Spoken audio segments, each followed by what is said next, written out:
आपने जो बात कही है, मैं इसीलिए बात कह रही हूं कि आज जब एनएसए की बात कही गई, उसके बाद एनएसए लगाने को विड्रॉ किया गया, लेकिन क्या ये कदम जरूरी है आने वाले समय में? अब ये बात कही जाएगी।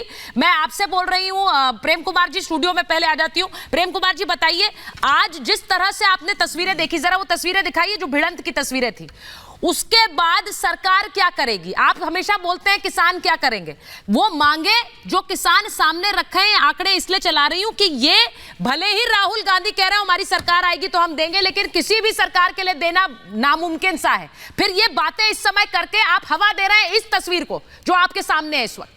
दो बातें महत्वपूर्ण है सुचारिता जी। एक तो वो आंकड़े जो आपने कहे 43 लाख करोड़ खर्चा आ जाएगा किसानों की मांग मानने के लिए, ये सरासर झूठ है, गलत अच्छा, है। ये मानने लायक बात साबित करिए, साबित करिए। ये समझिए, पहले क्रिसिल की रिपोर्ट आ चुकी थी, उसमें कहा गया था कि 23,000 करोड़ रुपए का एक्स्ट्रा खर्चा आएगा। 23,000 करोड़? जी जी, सिर्फ 23,000 करोड़। क्रिसिल की रिपोर्ट के हवाले से मैं कह रहा हूँ। उसके बाद दूसरी बात है कि ये बात क्यों नहीं मान रही। आपका भी बहुत महत्वपूर्ण प्रश्न था कि बीजेपी के लिए तो अच्छा होता ना कि ये मांग मान लेते, वोट ले लेते, फायदा हो जाता। ये मांग क्यों नहीं मांग रहे सो समझिए। क्योंकि आंदोलन के प्रति इनकी एक अलग सोच है।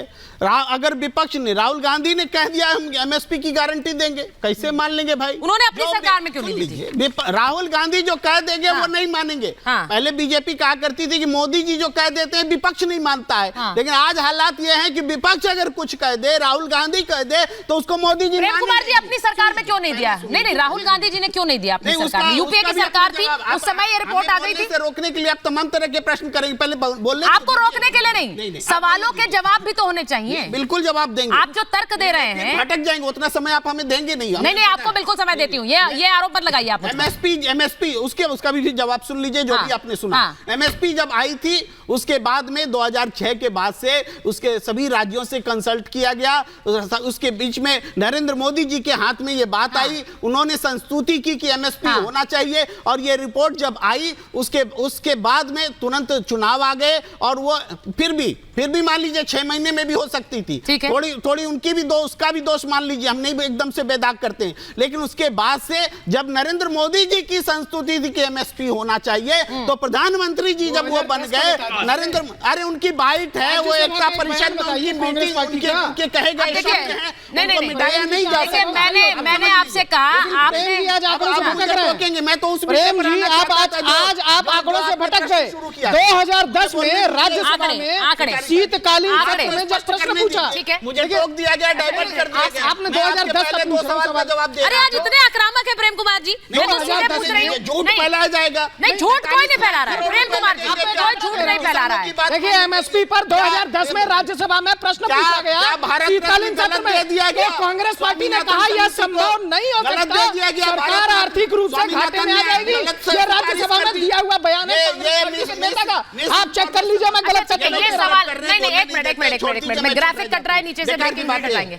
मैं एक चीज पूछना चाह रही हूँ, उन्होंने एक बात बोली, वो सवाल मैं आपसे भी पूछूंगी। यूपीए सरकार इस पर अमल कर सकती थी। शौराज जी, मैं आपसे बोल रही हूँ, आज बताइए, आज राहुल गांधी कह रहे हैं हम तो ये सारी मांगे मान लेंगे अगर हमारी सरकार सत्ता में आ जाती है, लेकिन उनकी सरकार सत्ता में थी तब नहीं दिया।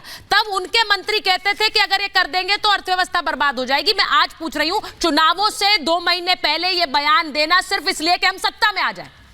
मेरी सुचारिता जी, पहले तो आपको धन्यवाद, और सभी वक्ताओं से ये है कि मेरी बात पूरी सुन लें, बीच में ना बोले। पहले तो जो ये कहते हैं ना, ये आंदोलन राजनेताओं का सपोर्ट है, राजनेताओं का सपोर्ट है, ये सच्चाई है। राजनेताओं ने ही आंदोलन के लिए किसान को मजबूर किया। वो कैसे? पहले तो कांग्रेस ने किया।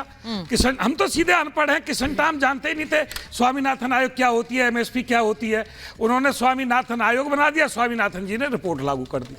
फिर मोदी जी ने उसको जागरूक कर दिया 2011 में उसकी सिफारिश करके, और 14 में ये कह दिया कि मेरी सरकार आएगी तो C2+50 और एमएसपी गारंटी कानून।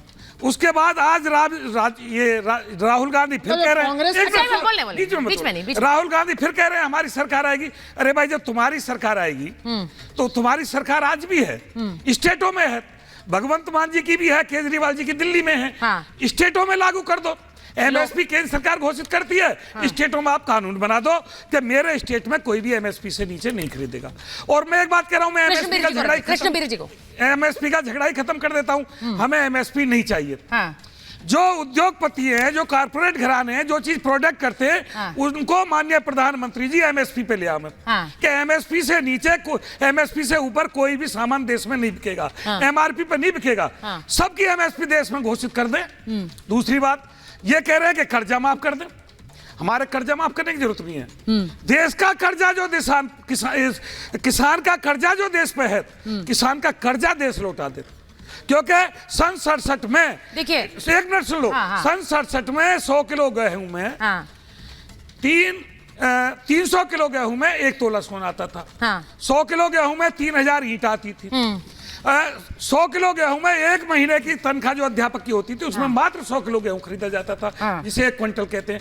उस अनुपात से आज दे दो पूरे देश को, तनख्वाह को भी, कारपोरेट घराने की जो वस्तुएं बिकती है जितनी महंगी हो गई, उनको भी सबको समान कर दो। देखिए मैं दूसरी बात, मास्टर जी मैं ठीक है, बोलिए कंप्लीट कर लीजिए। मैं ये कह रहा हूं, राजनेता जो चुनाव में भाषण देते हैं, जो घोषणा पत्र में लाते हैं, वो तो निखट झूठ होता है।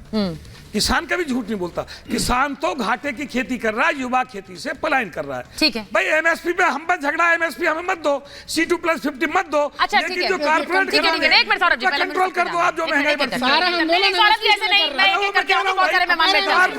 कारपोरेट घराने को ले आओ भाई, वो एमआरपी पे देखेगा, दूध भी 40 रुपया किलो, पानी भी 40। अजीज खान जी के पास जाना है, मुझे कृष्णवीर चौधरी जी के पास जाना है। मैं जरा एक बार पूछ रही हूँ, उन्होंने एक सवाल पूछा है। कृष्णवीर जी, मैं आपसे सवाल पूछ रही हूं, हालांकि संजीव जी यहां बैठे हुए हैं, संजीव जी को भी स्क्रीन पर रखिए। कृष्णवीर जी, उन्होंने एक बड़ा सिंपल सा बात कही। उन्होंने कहा कि जो लोग अभी हल्ला कर रहे हैं, उनका सवाल सारे राजनीतिक दलों से है, लेकिन उन्होंने कहा भगवंत मान की ऑन रिकॉर्ड बयान है, जिसमें वो कह रहे हैं कि हमारी सरकार आएगी तो हम एमएसपी का कानून लागू कर देंगे। ये सरकार लागू नहीं करती है, चीख चीख कर कह रहे थे। आज तो उनकी सरकार है, आज पंजाब में लागू कर दीजिए। आज आप केंद्र की तरफ देख रहे हैं, क्योंकि ये क्या एक राजनीतिक मंशा इसमें नजर नहीं आती है? कृष्णवीर जी देखिए, सच्चाई ये है कि 2006 से राजनीतिक दलों को जब सत्ता में होते हैं तो कुछ बात करें। अभी मेरे कांग्रेस के मित्र कह रहे थे कि हम अब लागू कर देंगे। ऐसा नहीं है भैया। 2006 में जब आयोग की रिपोर्ट बनवाई थी तो मेरा भी उसमें सहयोग रहा है स्वामीनाथन के साथ, और जब हमने कहा कि इसको लागू करो तो स्पष्ट जवाब था कि इसका बोझ जो है सरकार सारे देश का कैसे खरीद के उठाएगी। केवी थॉमस ने जो उस समय के फूड और सिविल सप्लाई मिनिस्टर थे, संसद में बयान दिया कि सरकार एमएसपी पर नहीं खरीद सकती किसी भी कीमत पर। बात समझ लीजिए, भगवंत मान सरकार बनने से पहले कहते हैं कि मेरी सरकार आएगी तो एमएसपी पर सारा सामान खरीदेंगे। पहली बात तो मैं स्पष्ट कर दूं कि पंजाब का पूरा धान और पूरा गेहूं food corporation of India MSP पर खरीदती है। एक एक दाना खरीदती है जितना बेचने के लिए होता है पंजाब में। हरियाणा में भी इसी तरीके से करते हैं।